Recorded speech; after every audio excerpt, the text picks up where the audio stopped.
Hello, we got 5.3 Chevy engine, GMC Chevy. We got misfire number 4 cylinder.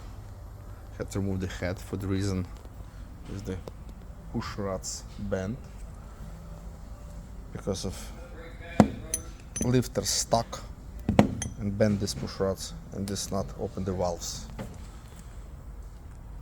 Very common issue on this engine.